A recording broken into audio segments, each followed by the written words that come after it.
도서관 단골 손님들의 전화수다방. 내가 빌린 책.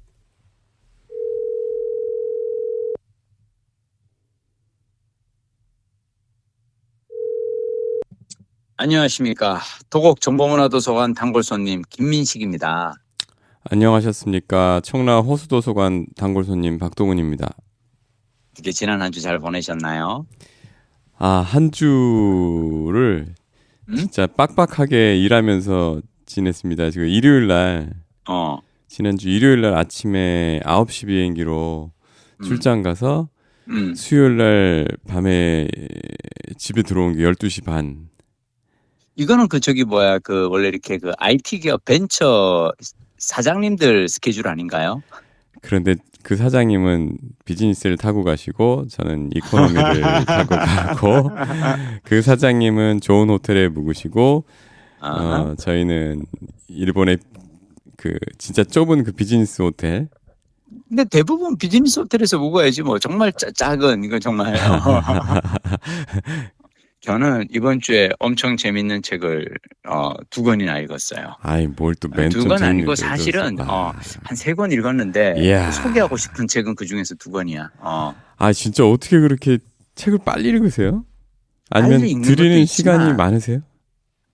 제가 하여튼 무조건 저는 요즘 전철로 제가 좀 이동 시간이 좀 긴데 전 전철에서는 무조건 책을 읽어요. 네. 근데 책 읽기가 가장 좋은 공간이 나는 전철이라고 생각하고, 근데 무엇보다 책을 빨리 읽는 비결은 난 딱 하나라고 생각해요.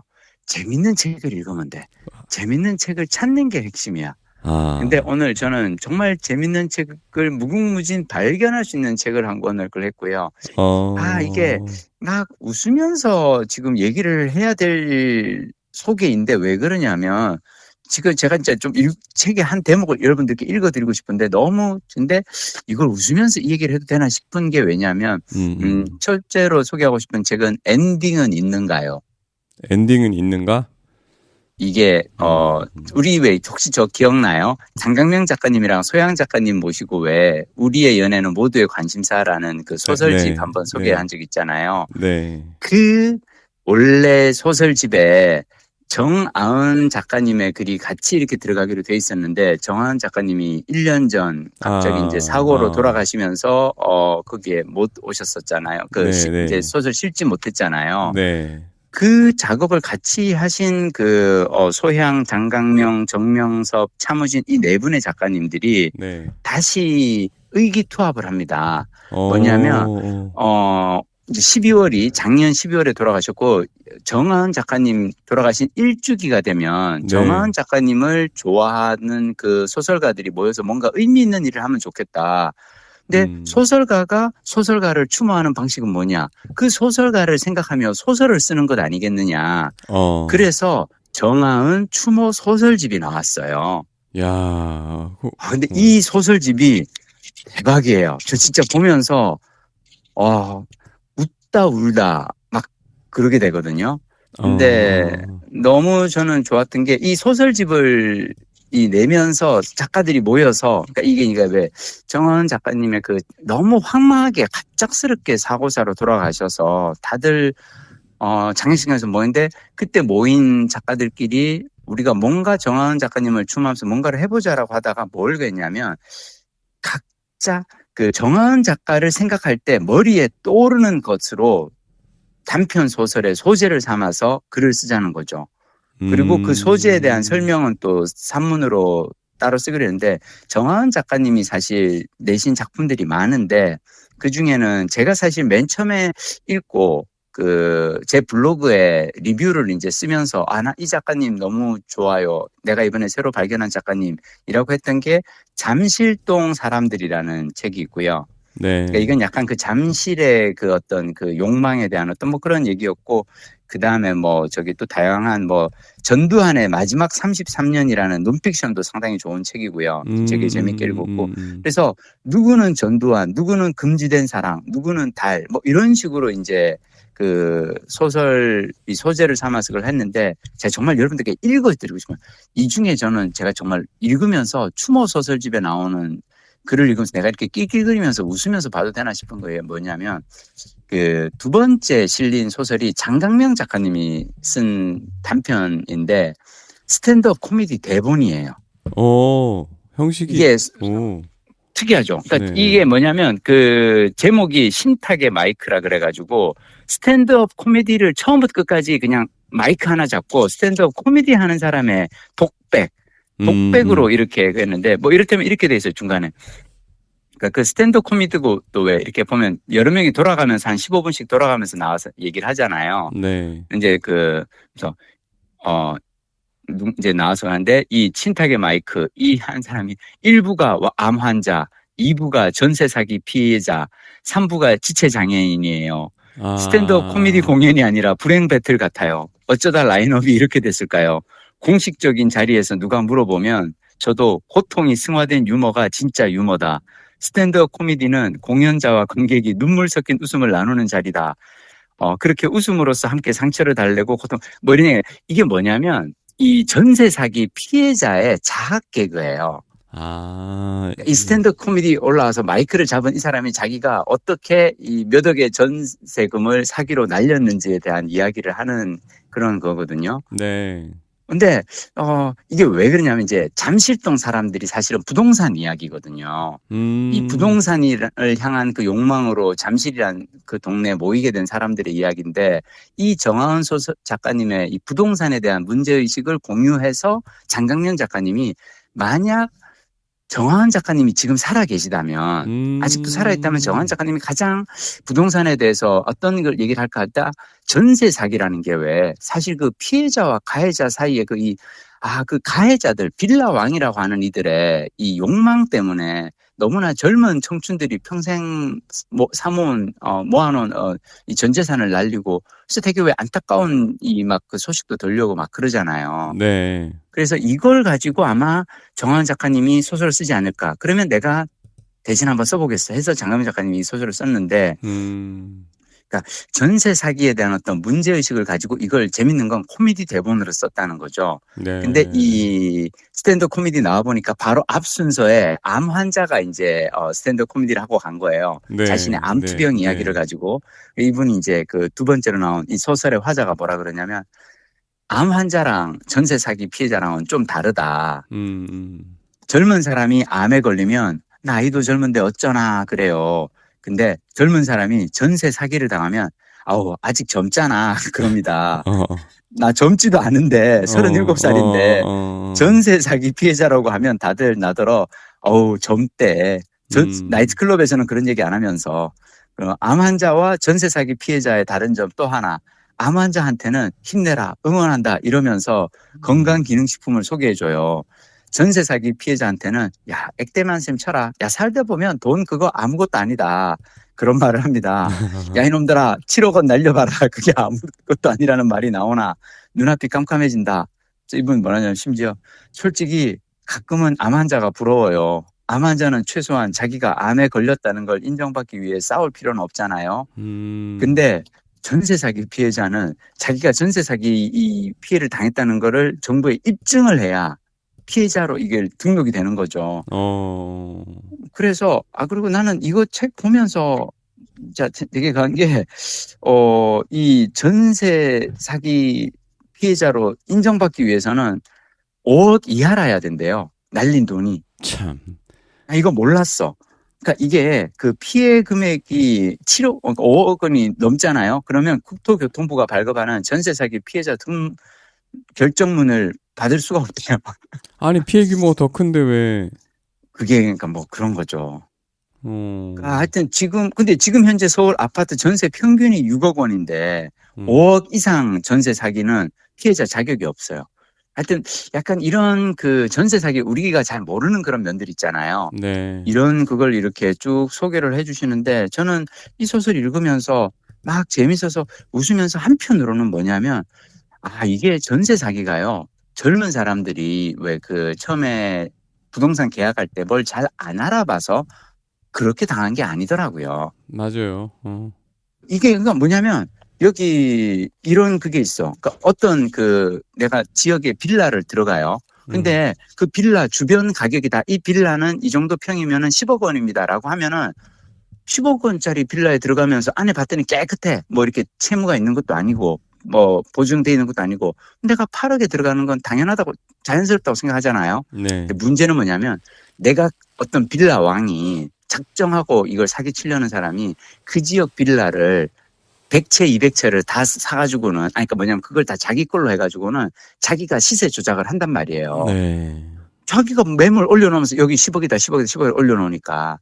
그러니까 이런 식의 사기는 당연히, 그러니까 이걸 피할 재주가 없는 거죠. 저는 그래서 이번에 참 읽으면서, 정하은 작가의 추모 소설집인데, 정말 공들여 쓴 작품들이 너무 많고요. 그리고 개인적으로 저는 또 이 책 읽다가 진짜 내가 낄낄거리면서 읽은 소설이 뭐냐면 오만과 판권이라는 소설이에요. 오만과 판권. 이게 왜 오만과 판권인가 봤더니 그러니까 어떤 그 미국에서 온 이제 아주 갑자기 뭐 코인으로 이렇게 갑자기 대박난 어떤 그 사업가에게 자서전을 이제 쓰게 하자. 어떤 이제 되게 가난한 출판사가 있어. 근데 그 가난한 출판사가 알고 보면 온 가족이 하는 그냥 가족 기업이야. 아빠가 사장인데 아빠는 그 인문학 책, 돈 안 되는 인문학 책을 내자는 사장님이고 엄마가 편집장인데 엄마는 어떻게든 돈 되는 책을 우리가 내야 되지 않느냐. 그러다가 그러니까 이 잘 나가는 이제 벤처 기업가 사장님의 자서전을 내면은 책이 좀 팔리지 않겠느냐. 그래서 그 젊은 이 CEO 벤처 사업가의 이 자서전을 우리 회사에서 계약을 따자, 판권 계약을 따자 네. 하기 위해서 두 편집자를 보내는데 두 편집자가 자매예요. 그래서 이 딸들을 근데 난 이 얘기가 보다 보니까 이게 뭔가 했더니 제인 오스틴의 오만과 편견 있잖아요. 오만과 편견에 대한 패러디고 이걸 오만과 판권이라고 냈는데 알고 봤더니 이 오만과 편견이 정하은 작가님이 가장 사랑한 작품이었고 오죽하면 이제 그 미스터 다시 그 소설 속 주인공이 평생의 연인이고 이상형이라고 항상 열띤 목소리를 이야기했대요.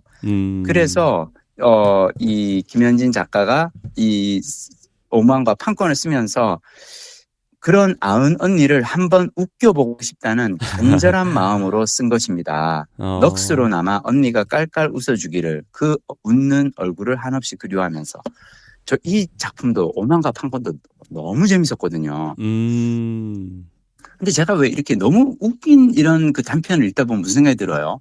와, 김현진 작가 다른 책을 읽어봐야겠네 하면서 내가 딱 보니까 내가 이분 이름이 어째 낯익다 했더니 내가 옛날에 즐겨 읽었던 분이더라고. 예전에 이분이 그 에세이 네 멋대로 해라를 시작으로 뭐 다양한 소설을 내셨고요. 그래서 저는 이번에 이제 이분 최근 책을 내가 안 읽고 있었구나. 근데 개인적으로 저는 내가 이분의 책을 옛날에 읽고 재밌어서 블로그에 리뷰를 한 게 있더라고요. 심지어 내가 리뷰를 했어. 근데 그 리뷰 내용을 내가 보니까 이게 그 라종일 선생님이라는 분하고 나이 많은 남자 어른과 김현진이라는 젊은 여성 에세이스트가 둘이서 서로 편지를 이렇게 교환하면서 교환 편지로 낸 책이 있거든요. 네. 가장 사소한 구원. 그래서 그 책을 내가 읽고 뭐라고 그랬냐면 거기에 보면 이제 진짜 라종일이라는 분이 되게 좋은 어른이에요. 좋은 어른으로서 어떻게 가는데 그분이 딱 쓰신 글이 이거야. 편지에 쓴 게 효도에 대해서 얘기를 하는데 효도란 궁극적으로 부모님에게 잘해드리는 것이 아니라 자기에게 충실하는 것입니다. 마약이나 음주 같은 나쁜 습관에만 빠지지 않아도 효도하는 것입니다. 효의 근본은 자기 자신의 존재에 관한 큰 긍정이라고 생각합니다. 나는 이거를 잊고 있었구나 생각했던 게 제가 예전에 그때 이 책을 읽으면서 내가 했던 생각이 그거거든요. 저의 어린 시절 가장 큰 딜레마가 뭐냐면 우리 아버지의 꿈은 아들이 의사가 되는 건데 나는 의대를 가지 못했으니 불효자인가? 그게 내가 평생 나를 괴롭힌 숙제였거든요. 진짜로 왜 그렇잖아. 왜 부모가 바라는 어떤 그게 있는데 그걸 내가 못 이루어 드렸어. 그러면 나는 평생 부모님에게는 불효자인가? 근데 나는 왜 이런 생각을 심지어 하냐면 제가 예전에 진짜 이 공부를 열심히 했던 시기가 있어요. 그게 언제냐면 첫 직장 한국 3M에서 영업사원으로 일하다가 때려치고 나와서 6개월 동안 이 약물고 공부해서 내가 한국 외대 통역대학원에 들어갔단 말이야. 나는 그 합격 소식을 들고 너무 기뻐서 고향으로 달려갔어요. 아버지, 저 이번에 한국 외대 통역대학원 들어간대요. 아버지는 잘 모르시겠지만, 어른들은 잘 모르지만, 그러니까 그때가 1995년도였고, 이 외대 통역대학원에 들어가는 거는 우리나라에서 날고 기는 그 명문대 영문과를 나온 학생들도 여기 시험 봐서 들어가기가 쉽지가 않다. 근데 나는 아버지 아들이 해냈습니다. 저 이번에 통역대학원 합격했어요. 그때 우리 아버지가 날 보고 뭐라 그랬냐면, 너가 그렇게 열심히 공부할 거면은 진작 그렇게 해서 의대를 갔어야지. 야, 그러면 너 기왕에 이렇게 공부에 취미 들인 김에 잘 됐다. 그 통역대학원 거기 등록하지 말고 이제라도 우리 재수하자. 너 이제라도 재수해가지고 의대 가기 힘들면 한의대는 어떠니? 야, 한의대는 있잖아. 나이 70, 80에도 한의사로 일할 수 있어. 그러니까 너 나이 40까지 한의대 졸업만 하면 돼. 너 지금이라도 재수 삼수한다라면 이 아버지가 돈 다 대줄게. 그 통역대학원이라는 데는 가지 마라. 라고 하셨어요. 아니, 정보가 부족하셨던 거 아닌가요? 당시에 사실 통역대학원이 웬만한, 그러니까 의대보다도 낫지 않았어요? 아니, 솔직히 얘기하면 나는 그 당시에 통역대학원을 나오는 게, 아니, 근데 뭐, 낫고 안 낫고 이걸 떠나서 아들이, 나는 시체 해부학 실습 이런 거, 그리고 나는 무엇보다 학력고사, 수능 이거 다시 봐가지고 수학을 너무 못해서 나는 내가 잘하는 딱 분야는 나는 언어라는 걸 깨달았고, 나는 학력고사 성적이 그렇게 안 나왔던 이유는 수학을 못하기 때문인데 20살 이후에 내가 깨달은 건 뭐냐면 수능은 잔인한 시험이에요. 모든 과목을 잘해야 되거든. 20살 이후에는 내가 좋아하고 잘하고 싶은 거 딱 한 과목만 열심히 하면 그걸로 승부를 볼 수가 있잖아요. 그렇죠. 홍대 시험이 난 좋았던 게 나한테는 영어였거든. 영어만 하면 되니까. 그래서 저는 사실은 그날 내가 딱 아버지를 보고 내가 의사가 되지 않는 한 나는 평생 아버지에게는 불효자일 수밖에 없구나 라고 생각했는데 어느 날 이 아주 사소한 구원이라는 책에서 진짜 우리 시대 어른이라고 할 수 있는 라종일 선생님이 표도란 궁극적으로 부모님에게 잘해드리는 것이 아니라 자기에게 충실한 것입니다. 마약 같은 나쁜 습관에만 빠지지 않아도 효도하는 겁니다. 이 얘기를 읽어서 내가 얼마나 좋았겠냐고. 그래서 순간 저는 이 책을 읽으면서, 그러니까 이 엔딩은 있는가요를 읽으면서 너무 좋았던 게 뭐냐면 여기 내가 잘 모르는 작가님들도 또 나와요. 그렇지. 그리고 내가 아는 작가님들, 뭐 장강명이라든지 소양이라든지 차무진 작가님 글도 나오고, 그러니까 읽고 싶은 책이 다시 막 마구마구 늘어나요. 그러니까 새로운 작가님을 소개받기도 하고 읽고 있었던 작가님의 또 다시 이렇게 이 책에서 추모소설집에서 만나면서 맞아. 김현진 작가님 엄청 유쾌하게 글 쓰는 분이었지라는 생각도 들고 그래서 독서광의 행복은 여기에 있는 게 아닌가. 읽고 싶은 책이 마구마구 늘어나는 데 있는 게 아닌가 싶고요. 개인적으로 저는 여러분들께 꼭 추천하고 싶은 건 이 책의 첫 소설이에요. 차무진 작가님 그 봄의 조문이라는 작품이 있거든요. 또 환타지인가요? 환타지? 아니에요. 저 이거 읽으면서 울 뻔했어요, 진짜.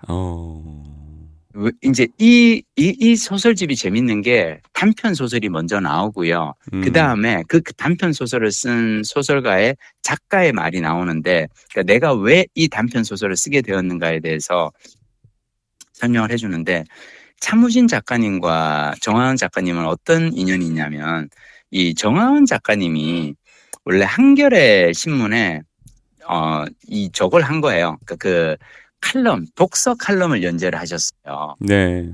근데 나도 사실은 한겨레 신문에 그 정하은 작가님의 독서 칼럼을 되게 즐겨 읽던 사람이고, 그때 정하은 작가님의 리뷰 중에 차무진 작가의 소설집 아폴론 저축은행을 소개를 했었거든. 그래서 나도 그 소개를 보고 그랬는데, 이게 한겨레 2023년 12월 12일자에 실린 칼럼이에요. 그러니까 2년 전 12월에 이 칼럼을 통해서 차무진 작가님은 정하은 작가님이 얼마나 고마웠겠어요. 자신의 작품을 갖다가 이제 이렇게 신문 지면에서. 그래서 이 두 분 만나게 되었고 인연이 되었고 그 소설에 나오는 주인공들을 가지고 이번에 새 단편을 쓰셨거든요. 네. 저는 보면서 약간 진짜 소설가가 글로써 고인을 추모하는 방식은 또 이렇게 감동적이구나. 전 참으신 작가님의 첫 번째 소설이 너무 좋았는데 이건 여러분이 직접 읽어보셔야 할 것 같아요. 그 작년에 저희가 소개했었던 그 올해야. 올해인가? 올해 여름이었어. 올해 그 장강명 작가님하고 소양 작가님하고 같이 그렇죠. 녹음했었던. 맞아. 우리의 연애는 모두의 관심사. 불륜 뭐라 그래야지? 모음집. 옴니버스. 그 책을 냈던 마름모 출판사에서 역시 냈네요. 내가 지금 S24 들어와 봤는데 책 디자인도 똑같네. 그리고 근데 참여하신 소설가 분들이 더 훨씬 많아졌네요. 9분이나 되네요. 9분이나 되는.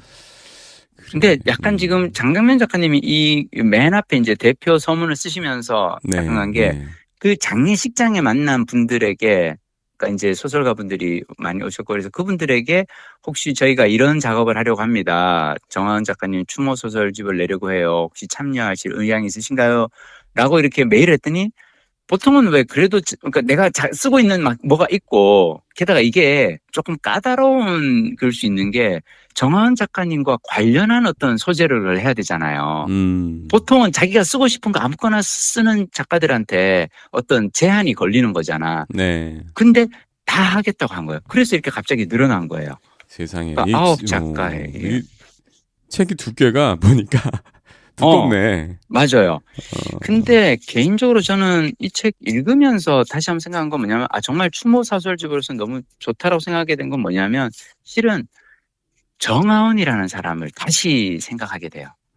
이분이 왜냐하면 이 작가들이 다 작가의 말에서 내가 어떤 인연으로 이분을 만나게 되었는지, 정하은 작가님이 나에게 얼마나 따뜻한 사람이었는지 이런 얘기들을 해주거든요.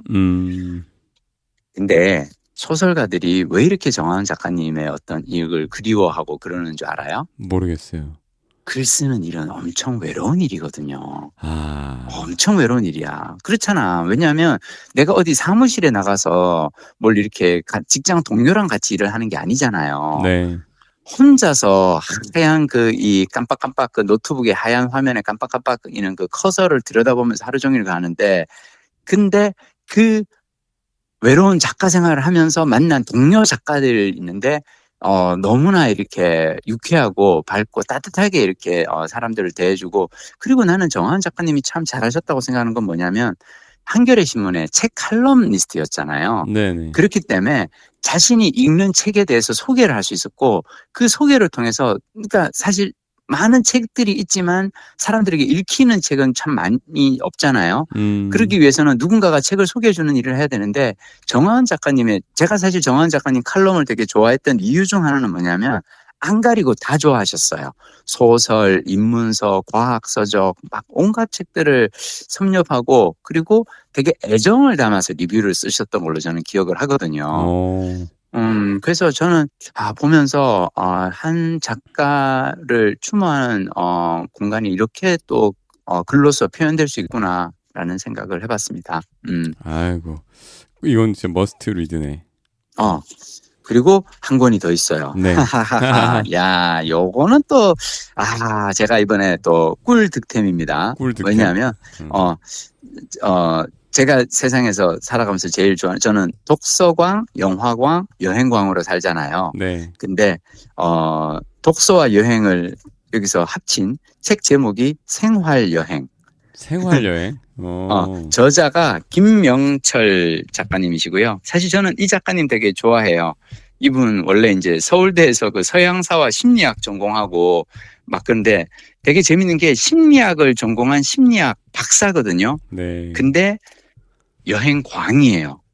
이분 여행도 장난 아니에요. 29살에 첫 여행을 떠난 후 지금까지 28개 공항을 거쳐온 베테랑 여행가인데, 이분이 그렇게 엄청나게 여행을 많이 다니셨단 말이야. 그래서 심지어 여행의 심리학이라는 책도 내셨고, 근데 이분이 내신 책 생활여행은 어떤 책이냐면 가보지 않은 곳을 꿈꾸는 여행에 대하여. 잠깐만. 여기 있구나. 나는 생활여행. 있네. 봤어. 가보지 않은 곳을 꿈꾸는 여행에 대하여라는 부제가 붙어 있네요. 나는 이 책 읽으면서 되게, 이분도 김명철 작가님도 엄청 유쾌하게 글을 쓰시는 분이거든요. 네. 근데 이분이 이제 앞부분에 뭐라 그러냐면, 여행 에세이는 많잖아요. 네. 뭐, 그렇잖아요. 여행 갔다 온 사람들 다 많은데, 어쩌면 한국 최초의 가보지 않은 곳을 다룬 여행책을 쓰겠다. 어쩌면 이게 세계 최일지도 모른다. 그래서 이분이 여기에 온갖 이 목차를 보면 도시들이라든지 나라가 나와요. 그러면 막, 차가운 바다의 털북숭이들, 미국 수어드, 그다음에 뭐 남인도 도사, 아르헨티나 엘찰텐, 미국 스포켄, 페루 카미노 델 잉카, 온갖 장소들이 나오는데 한 번도 가보지 않은 곳들이야. 아니. 가보지 않았다는 게 저자가 안 가봤다는 거예요? 저자가 안 가봤다는 거예요. 저자도 가보지 않은 곳들이에요. 저자도 한 번도 가보지 않은 곳들에 대해서 이런 곳에 가면 무엇이 있는가를 소개를 해주는 거예요. 그러면 그 정보는 어디선가 긁어서 간접적으로 정보를 모아서 썼다? 그렇죠. 근데 이 중에 내가 가본 곳이 있네. 어디? 뉴질랜드 로토루아 호수. 이야, 뉴질랜드 어땠어요? 여기 바다 같아요. 엄청 커요. 호수가. 진짜? 그래서 호수가에 딱 서면 이게 호수인가? 왜냐면 이게 꽤 거칠어요, 또. 그래서 그날에 바람이 많이 불어서 그랬는지 모르겠지만 너무 크기 때문에 저쪽 건너편이 보이지 않고 그냥 물이 보이기 때문에 이게 바다라고 생각이 되기도 하고 또 이렇게 물이 잔잔하지 않고 파도도 약간 치는 것 같고 예, 뭐 그런 근데 사실 로토루아 가서 딴 거 할 게 많기 때문에 호수를 이렇게 많이 이렇게 보거나 뭐 하진 않아요. 여기서 핵심. 그러니까 이분이 이 책을 쓰면서 내가 가고 싶은 곳을 막 얘기를 하는데 우리가 가고 싶은 곳을 만나게 되는 그러니까 접하게 되는 것 중 하나 뭐냐면 혹시 옛날에 우리 왜 연가라는 노래 혹시 알아요? 비바람이 치던 바다. 이 노래가 원래 번안된 곡인 거 알았어요? 네네. 난 몰랐어. 이거 그거예요, 저기. 뉴질랜드 노래라며. 뉴질랜드의 마오리. 근데 우리의 그 연가에서는 비바람이 치던 바다인데 마오리족 얘기에 이걸 보면은 이게 이제 로토루아 호수였다는 거죠. 아, 그래요? 그거 몰랐네. 그러니까 이게 뭐냐면 그러니까 약간 마오리족의 어떤 얘기 중에 뭐가 있냐면 호숫가에 사는 부족이 있고 호수 가운데 섬이 있다네. 그 호수 가운데 섬에 사는 부족이 있는데 그 부족의 족장의 딸과 아들이 서로 빠진 거야. 근데 원래 이 부족끼리는 호숫가의 마을과 호수에 있는 섬 마을 둘 사이는 앙숙인데 로미오와 줄리엣인 거지. 근데 이거를 이제 배를 갖다가 그래서 이제 딸이 이제 사랑에 빠진 걸 알고는 족장인 아버지가 배를 싹 다 없애버려. 호숫가의 카누를 모두 육지에 묶어버려서 둘이 못 만나게 하는데 근데 갈대로 구명조끼 비슷한 것을 만들어서 몸에 두르고 3km 폭의 호수를 헤엄쳐서 건너가는 얘기. 이게 이제 옛날에 이제 그거고, 그걸 마오리족의 민요처럼 부른 게 와이아프, 로토루아 호수에 이는 거센 물결, 그대 건너온다면 잔잔해지겠네. 돌아오라 내 사랑, 이 사랑으로 나는 죽음도 두렵지 않다네. 이런 가사의 노래였다는 거예요. 아, 그래요? 근데 중요한 거는 이분이 비바람이 치던 바다 잔잔해져 오면 오늘 그대 오시려나 저 바다 건너서 무슨 말인지 알겠지? 바닷가 마을과 바다 섬마을에 있는 두 사람이 사랑에 빠졌는데 못 오고 있었는데 폭풍 맞춰서 못 오는데 이게 잔잔해지면 바다를 건너서 올까? 이 노래를 들으면서 도대체 이 바다는 어디일까를 찾아보다가 뉴질랜드 로토루아 호수라는 걸 알게 되고 저 호수에 가서 이 노래를 불러야겠다. 그래서 거기도 그래서 바다로 표현됐나? 딱 보면 호수란 느낌보다 바다란 느낌이 드는 곳이거든요. 그래요? 그 정도로 커? 근데 하여튼 그래서 왜 우리가 흔히 어려서 부르던 노래가 알고 봤더니 뉴질랜드 어떤 설화가 있고 그 설화가 배경이 되는 어떤 호수가 있는데 너무 커서 바다 같은 호수가 있어. 난 여기를 가보고 싶어. 그러니까 이게 가보지 않은 장소에 대한 여행 에세이가 이렇게 탄생을 한 거고요. 개인적으로 저는 이 책 읽으면서 또 와닿았던 게 이런 거예요. 그 문학 작품을 좋아하게 되면 작품의 배경이 되는 장소에 가보고 싶어진다. 작품을 통해 마치 그곳을 여행한 듯한 감각을 얻고 난데없는 그리움과 동경에 휩싸이기 때문이다. 나아가 문학 작품은 특정한 장소의 밝은 면과 어두운 면을 모두 조명하는 경향이 있어서 여행지를 깊게 이해하게 해준다. 저 이 대목 읽고 너무 와닿았던 건 뭐냐면 저 실은 제가 영어를 공부하면서 가장 큰 어떤 그 접근 동기가 뭐였냐면 내가 어렸을 때 책에서 읽은 장소들을 직접 가보고 싶었거든요. 내가 막 어렸을 때 막 읽은 그 숱한 근데 내가 어려서 읽은 책들은 다 이제 외국 이야기들이잖아요. 그래서 유럽이건 일본이건 미국이든 가보고 싶었는데 가기 위해서 내가 언어를 해야 될 것 같았거든. 우리 어렸을 때는 통역기, 번역기 이런 거 없던 시절이었으니까. 네. 근데 나는 이 책 읽다가 와, 이 책에서 온갖 곳을 소개를 해주는데 그 중에 하나 정말 듣도 보도 못했던 어떤 도시가 나오는데 잉글랜드의 시골 마을 데번이라는 곳을 합니다. 우리가 흔히 대본기 그 저기 할 때 나오는 그 대번인데 대본기가 뭐예요?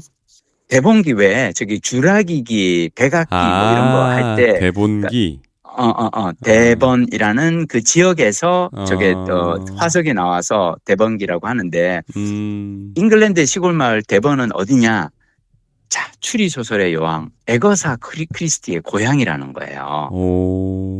근데 에거사 크리스티는 이 데뷔작에서부터 그렇고 대부분의 살인이 그러니까 많은 살인이 어떻게 되냐면 그 독극물로 인한 그 살인이 많아요. 그러니까 심지어 14종 다양한 독극물이 나와 14종 이상의 독극물로 무수한 소설 속 인물을 살해한 독약의 여왕 에거사 크리스티인데 에거사 크리스티 그 고향에 있는 수도원이 있대요. 토르라는 토르 수도원에 가면은 그 소설에 나오는 독초를 모은 정원이 있대요.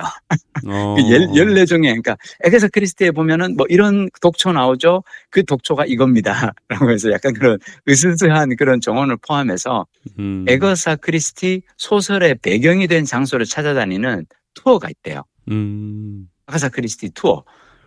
심지어 그 혹시 우리 박동부님 어떤 작품 좋아하는지 모르는데 내가 좋아하는 작품 중 하나는 뭐냐면 그리고 아무도 없었다라는 작품이 있거든요. 이 제목은 참 익은데 아마 죽이는 소설이에요. 근데 내가 읽었는지는 잘 모르겠네요. 네. 그리고 아무도 없었다는 나도 하도 오래전에 읽어서 근데 진짜 나는 이 소설이 너무 좋았던 게 뭐냐면 어떤 그 마을 그러니까 저기 섬이 있어. 육지로부터 동떨어진 어떤 섬이 있는데 그 섬에는 딸랑 숙소 하나만 호텔 하나만 딸렁 덩그러니 있어. 그래서 이 호텔에 어느 날 열 몇 명의 사람들이 초대를 받아. 그래가지고 왔어. 근데 누가 초대했는지는 모르겠어. 근데 그냥 와서 그래서 있는데 하루에 한 명씩 죽어 나가요.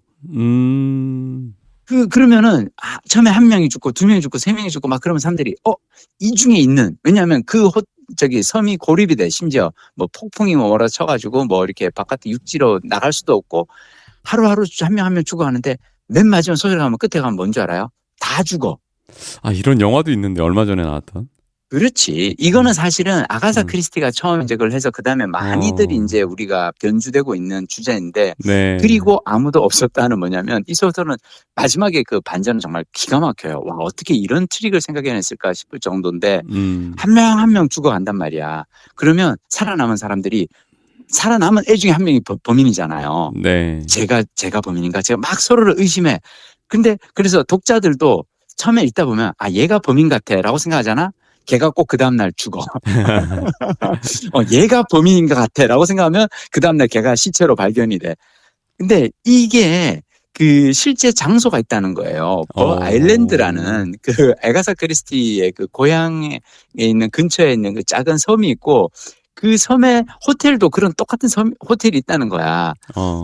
그래서 이분 얘기 뭐냐면 이 아일랜드 섬의 그 호텔 을 직접 가서 갔는데 그 호텔이 생각해봐. 전 세계 아가사 크리스티 팬들이 좀 많겠냐고요.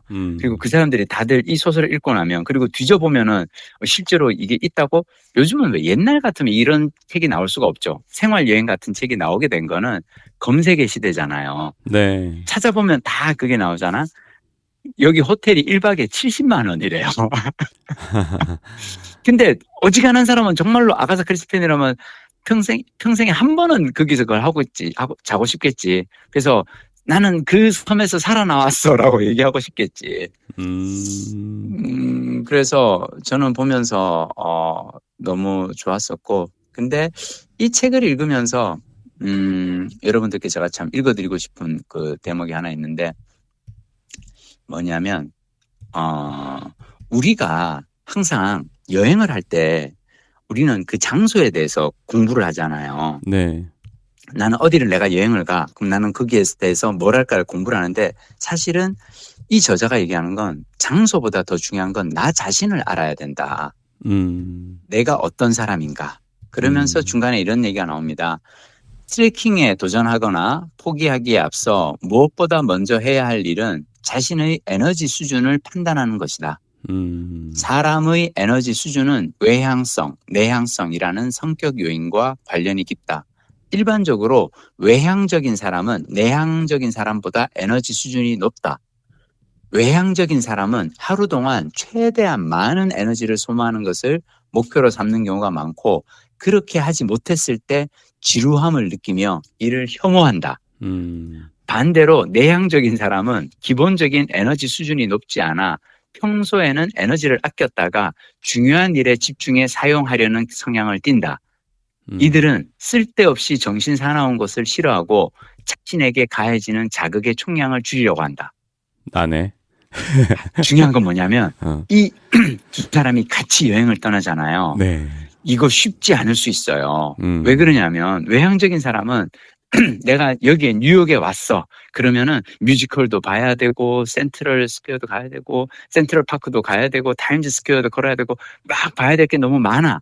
근데 똑같은 뉴욕에 가서 내향적인 사람은 조용히 센트럴 파크의 이 찻집에 앉아서 이렇게 그냥 저거 보면서 차 마시면서 쉬고 가고 싶을 수 있거든. 그 사람은 말 그대로 이게 휴가인 거야. 그러니까 내가 그동안 회사 일하면서 너무 힘들었고 이제 여기 휴가를 왔으니 난 여기서 조금 이게 사실 신혼여행 가서 많이 싸우는 이유예요. 내향적인 부인과 외향적인 만약 남편이 있다고 치면 남편은 막 그래 드디어 내가 신혼여행으로 이제 여기를 가니까 여기서 하고 싶은 거 많아라고 막 리스트를 검색을 해가지고 쫙 뽑아서 갔는데, 사실은 신부 입장에서는 결혼 준비하면서 엄청 힘들었을 거 아니에요. 그리고 막 결혼식 당일도 막 신경 쓰고 막 신부 화장에 스드메 엄청 스트레스 많이 받고, 그래서 드디어 이제 딱 가면은 거기서 쉬고 싶거든. 그래서 어떤 경우는 아예 처음서부터 목적지를 두고도 싸우는 경우가 있어요. 이를테면 휴식을 중요시하게 생각하는 사람은 그냥 뭐 이렇게 사이판이라든지 뭐 보라카이 이런 데 가서 그냥 조용히 쉬어요라고 하는 경우가 있고, 어떤 남자는 아니야, 신혼여행은 회사에서 보장해주는 장기 여행의 찬스야. 나는 이럴 때 트레킹을 하겠어. 이럴 때 나는 뭐를 걷겠어. 이럴 수 있거든. 근데 그냥 혼자 그러면 되지. 왜 고행을 같이 하자 그래. 맞아. 그래서 저는 어떻게 생각하냐면 따로 또 같이도 저는 중요하다고 생각해요. 만약 정말 정말 뭔가 하고 싶지 않아? 그러면 당신은 쉬어. 나 좀 가서 하고 올게. 나는 그런 것도 하나의 방법이고, 나는 근데 이 책을 읽으면서 이 대목에서 딱 떠올랐던 건, 맞아.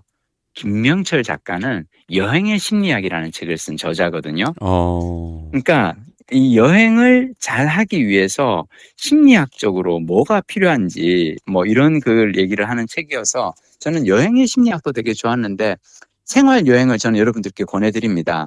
생활 여행은 이게 약간 그 시리즈 같은데 한 200쪽 정도 되는 되게 작은 저기예요. 그래서 아주 금세 이렇게 쉽게 읽을 수 있는데, 읽으면서 평소에 우리가 여행을 통해서 무엇을 꿈꾸는가, 여행을 통해서 우리가 무엇을 얻고 싶은가, 이런 걸 좀 책을 읽으며 생각하게 해주는 그런 독서였던 것 같아요. 야, 되게 흥미로운 책이에요. 오늘 소개해 주신 두 권 정말 흥미롭네요. 네. 그죠? 야, 근데 나는 로토루아를 아는 사람은, 가본 사람은 진짜 없을 것 같은데. 있네, 많아요. 왜냐면 로토루아가 북섬, 왜냐면 뉴질랜드에 주로 이제 그 여행으로 가시는 분들은 주로 남섬을 가시잖아요. 네. 그지만 북섬에 사는 사람들은 북섬에 살거든요. 아, 그렇구나. 예, 그리고 북섬에서의 가장 큰 여행지가 로토루아라는 도시예요. 아, 그렇구나. 예. 근데 로토루아는 호수도 유명하지만 호수보다는 많이 가는 게 뭐냐면 거기가 뭐야? 이제 그 도시에 딱 가잖아요. 들어서잖아요. 온 도시가 유황 냄새예요. 오. 그러니까 이게 화산 지역이에요? 예, 예. 그래서 온천 도시로 유명합니다. 오. 예, 예. 그래서 일본 사람들이 좋아하겠네. 진짜 도시에 딱 들어가면 유황 냄새야. 오. 그리고 여기 한국 분들 많이 살아요. 아, 한국 분들이 또 많이 살아요. 네, 많이 살아서 여기 뭐 애들하고 놀 수 있는 그런 뭐 소박한 테마파크부터 그다음에 다양한 온천 이런 게 많습니다. 그래서 사실은 놀러 가서 호수는 별로 보진 않아요. 놀 게 많으니까. 호수는 옆에 도로 지나치면서 주로 보는 거고. 근데 뭐 지금 근데 저 그런 재밌는 얘기가 있는 줄 몰랐는데 다음에 가게 되면 예, 그 전설을 한번 새겨봐야겠네요. 예. 저는 박동 부장님께 권하고 싶은 게 왜 아이들과 거기서 조금 긴 시간 같이 지냈었잖아요. 네, 살다 왔었잖아요. 네. 아이들과 애들이 크고 난 다음에 한 번 더 같이 가봐요. 아, 그러려고요. 예. 왜냐하면 그게 또 다를 것 같아. 아이들이 내가 어렸을 때 가본 곳을 다시 가보면 우리 큰딸이 어렸을 때 싱가포르에서 한 2년 산 적이 있었는데 네. 얘가 대학 딱 들어가고 나서 코로나가 끝나고 나서 제일 먼저 얘가 갔던 곳이 혼자서 싱가포르를 다시 갔어요. 근데 얘가 왜 그랬냐면 봐봐요. 자기가 초등학교 때 엄마 아빠 이거 안에서 자기가 경험했던 싱가포르가 있을 거 아니에요. 네. 그곳을 혼자 어른이 되어서 다시 여행을 이렇게 하고 오는 거지. 근데 보면서 야, 난 그것도 되게 괜찮을 것 같아. 그지? 네. 그럴 것 같습니다. 저는 근데 생활여행에서 마지막으로 한 구절만 더 여러분들께 소개해 드리자면 네. 맨 마지막에 가서는 뭐라 그러냐면 이분이 이 책에서 그러니까 이렇게 우리가 가지 못했던 한 번도 들어본 적도 없는 그런 여행지에 대한 로망을 기껏 잔뜩 심어주고 마지막에서 뭐라 그러시냐. 멀리 가야만 여행인가? 우리나라에서 아무 버스나 타고 아무 도시나 가보면 재밌지 않을까? 재밌어요. 그치? 재밌어. 우리 박동 부장님이 요즘 그 인천 여행을 엄청 즐기시고 있잖아. 그래. 우리나라도 얼마나 다양한데. 그러니까 그리고 이분이 딱 뭐라 그러냐면 사실 한국인에게 가장 잘 맞는 미지의 목적지는 어디로든 가기 쉽고 어디를 가든 일상의 모든 편의가 통째로 이관되며 어느 한 곳 독특하지 않은 곳이 없는 우리나라 도시들이라는 거예요. 맞아요. 그치. 인천도 나는 요즘 인천의 매력에 대해서 우리가 박동 부장 덕분에 이렇게 새록새록 알게 됐는데 저는 이 책 읽고 딱 하게 된 결심 중 하나는 뭐냐면 내년에는 내가 지방 강의가 오면 어느 도시가 됐건 그 도시에서 1박을 하면서 여행하듯이 일하러 가서 여행까지 즐기면서 한번 그걸 해봐야겠다. 뭐 그런 생각을 또 해보게 되었습니다. 기대됩니다. 기대되고. 저는 오늘 2권이나 해주셨는데 저는 사실 책을 못 읽었어요.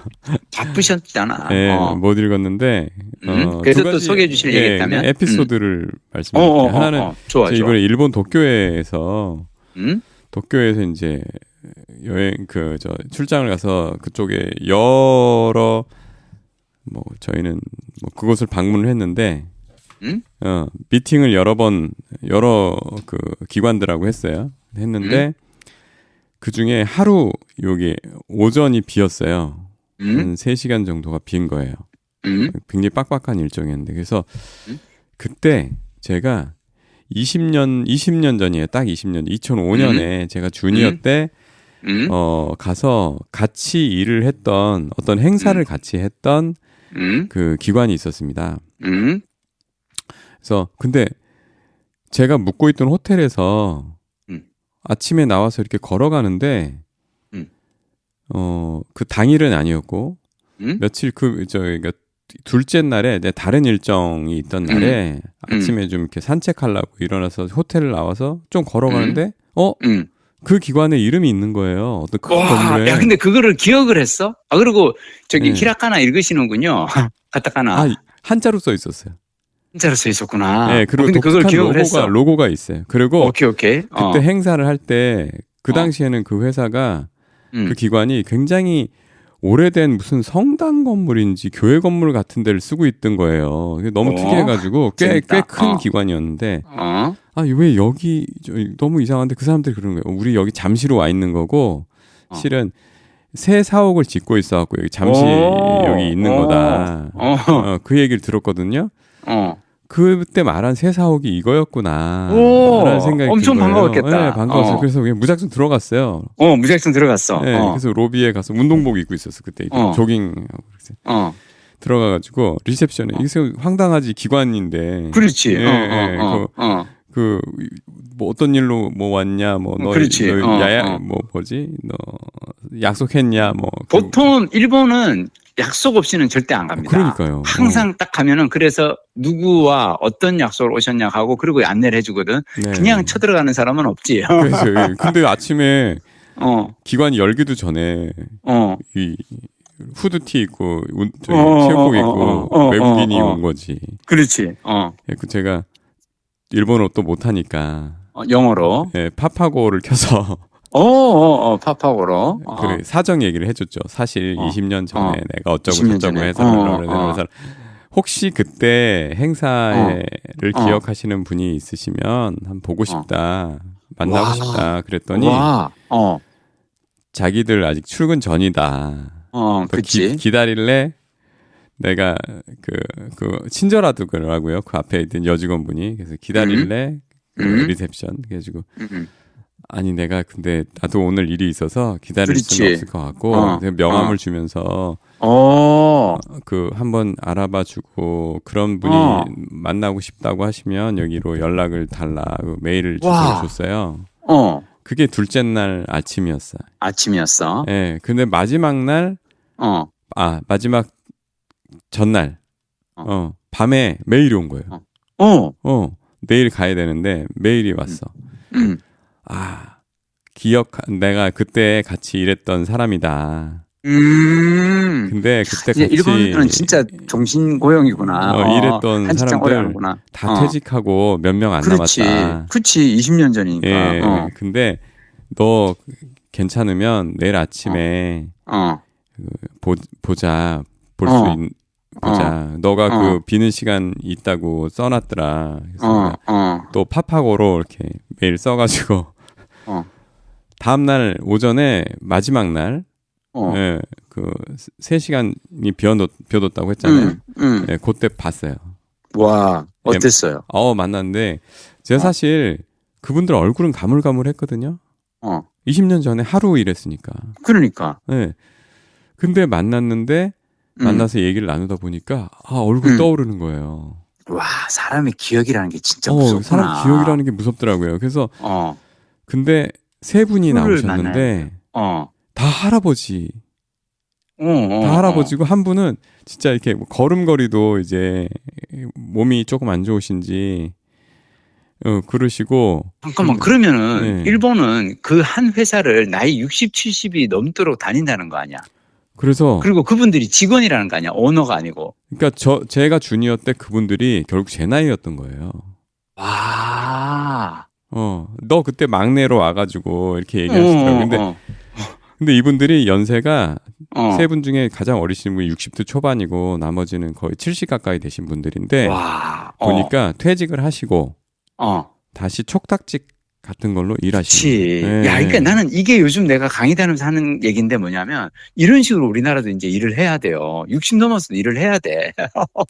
근데 진짜 신기하다. 실제 그런 사례가 있으니까. 예, 그래서 그 당시에 찍었던 사진하고 자료를 또 다 갖고 오셨더라고요. 역시 일본 분들이. 나는 이래서 일본 사람들 좋아해. 되게 아카이빙에 강하구나 싶더라고요. 우리 그렇지. 그러니까 내 말은 친절하잖아. 그것 때문에 사실 일부러 다 찾아봤을 거 아니야. 당신 그러니까 무슨 업무 때문에 만나는 것도 아니고. 뭐 만나서 뭔가 이렇게 할 수 있는 것도 아닌데 상관없이 그냥 과거의 기록들을 다 찾아가지고 사진 가지고 온 거 아니야. 네, 그래서 반갑게 인사 나누고 얘기하고 사진도 찍고 그리고 한국 오시면 꼭 연락 주시라고 그러고 왔어요.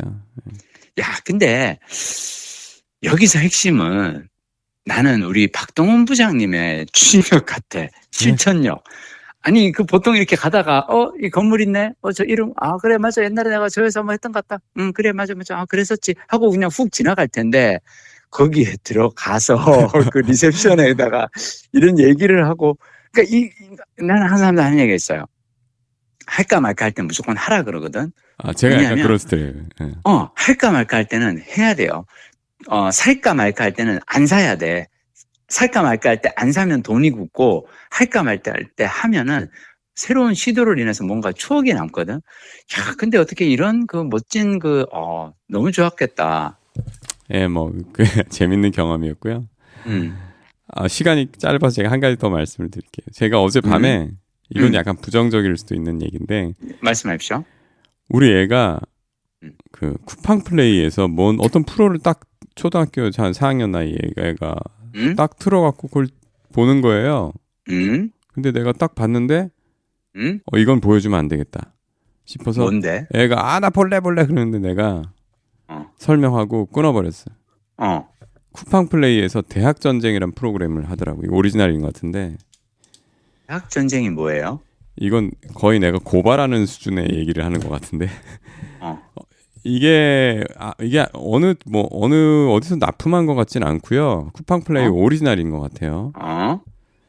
대학 전쟁, 엘리트 뭐야? 리그라는 그 부제가 영어로 붙어 있는데 별이 4.5나 붙어 있는데 난 진짜 이 만듦새를 떠나서 난 이 기획 의도가 정말 천박하고 이거는 애들한테 보여주지 말아야 된다는 생각이 들었어요.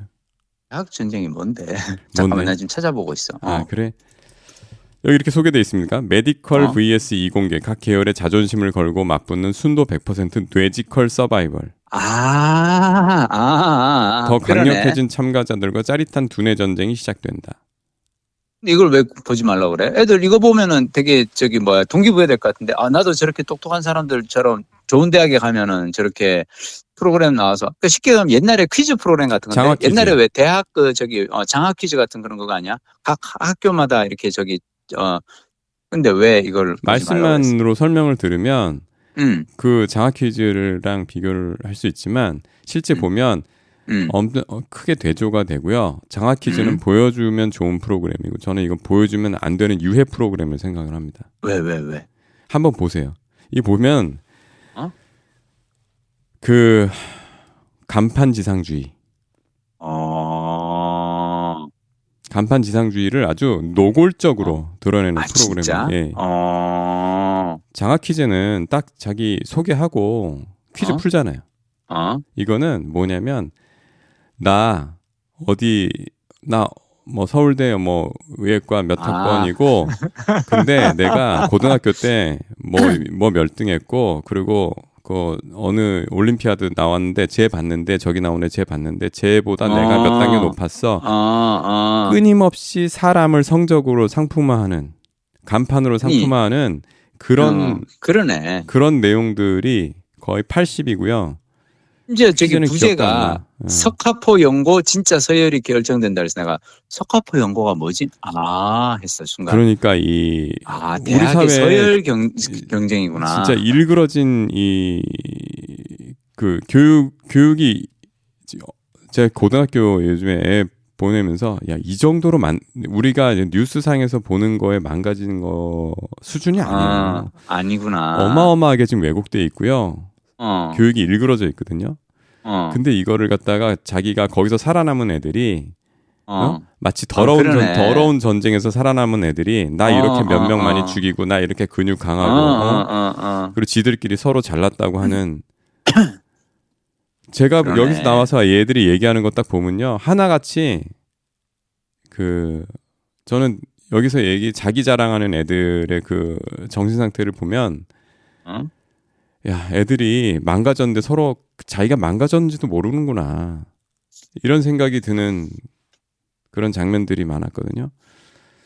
이게 적절한 비유일지 모르겠는데 나는 사실 예전에 이렇게 보면서 되게 황당했던 것 중 하나가 뭐냐면 미국의 왜 래퍼들이 자기 이렇게 스웩 배틀 하면서 내가 목에 맨 이 금목걸이는 얼마짜리고 내 팔에 찬 이 손목시계는 얼마짜리고 내 차는 얼마짜리고 막 서로 그걸로 배틀을 하잖아요. 그런데 그걸 또 보면서 사람들이 막 와 멋있어 저게 진짜 스웨그지 막 이러면서 사람들이 막 열광하잖아. 나는 보면서 왜 전혀 필요하지도 않은 꼭 저거 없다고 굶어 죽지도 않는데 왜 저런 것에 목을 메고 저렇게 나 얼마나 망가졌는지 보여줄게. 내가 얼마나 미친놈인지 보여줄게. 이런 걸 하나 하는데 이거하고 전혀 엉뚱한 또 다른 버전의 어떤 그거네. 배틀이네. 저렇게 선민의식으로 가득 찬 그렇지. 애들을 선망하게 하는 아. 아이돌처럼 선망하게 하는 이 문화 그 굉장히 유해한 거고요. 제 경험상으로 저는 그 엘리트 소위 이제 이런 잘난 애들의 주변에 오랫동안 있어봐서 사실은 그 학교들 중 하나잖아. 아이, S대 나오셨잖아. 하여튼 뭐 그래서 그때 안 해도 등급이 있죠. 근데 나는 그것도 웃겨. 하여튼 알았어. 네, 그래서 그 친구들이 평생 어떻게 망가져가는지 또는 사회를 오염시키는지도 봤거든요. 저는 한덕수가 가장 좋은 예라고 생각해요. 저 한덕수도 그렇고 윤석열도 그렇고 굉장히 걱정됐어요. 저 진짜, 친구들도 그치. 걱정됐고요. 저 친구들이 만들어갈 사회도 걱정됐고요. 저 친구들을 보면서 선망하면서 닮고자 하는 그런 생각이 생기는 애들도 걱정됐어요. 우리 처음에 훈훈하게 시작했다가 지금 갑자기 끝에 가면서 약간 종말론으로 가는 것 같은데 이거. 아니 그래서 이게 보면 그 방송 내용에 대해서 등급 매기고 규제하잖아요. 담배 피는 장면 나오면 안 되고 술 마시는 장면 나오면 안 되고 하잖아요. 맞아. 그리고 뭐 하는 장면 나오면 안 되고 그러잖아요. 사랑을 진하게 나누는 장면이 나오면 안 되죠. 안 되고. 이거는 정말 유해한 겁니다. 그거는 아주 여러 분야에서 생각을 한번 해주셨으면 좋겠고요. 이거를 아이들이 초등학생이 이런 그 대학 서열 경쟁을 서바이벌처럼 즐기는 거는 아니다. 콘텐츠를 물론 이 예능 장르지만 아무리 예능 장르라도 방송을 만드는 사람들은 사회적 책임이 있는 거거든요. 그렇지. 제작하시는 분들도 한번 되돌아보셨으면 좋겠어요. 내가 아무리 좋은 의도로 시작했다고 해도 해야 될 게 있고 하지 말아야 될 게 있다는 거 한번 생각해 봤으면 좋겠습니다. 알겠습니다. 네. 저는 최근에 이렇게 유해한 콘텐츠를 본 적이 없어요. 한국에서 특히 한국에서 이러면 안 됩니다 이거. 네. 약간 흥분했네. 아니야. 저기 뭐야 갑자기 저게 생각난다. 예전에 내가 이제 한참 드라마 PD로 이제 일할 때 어떤 분을 만났는데 그분이 막 이제 뭐 약간 지금 박동부장처럼 미안해 전혀 엉뚱한 얘기야. 네. 뭐냐면 왜 한국에서는 그런 그 막장 연속극만 만들어내는 겁니까? 왜 우리는 미국에서 같이 그런 웨스트윙이라든지 이런 품이 있는 이런 드라마 못 만들고 왜 우리는 아침에 틀었다 하면은 막 며느리가 시어머니 뭐 김치 싸다구로 날리고 막 이런 말도 안 돼.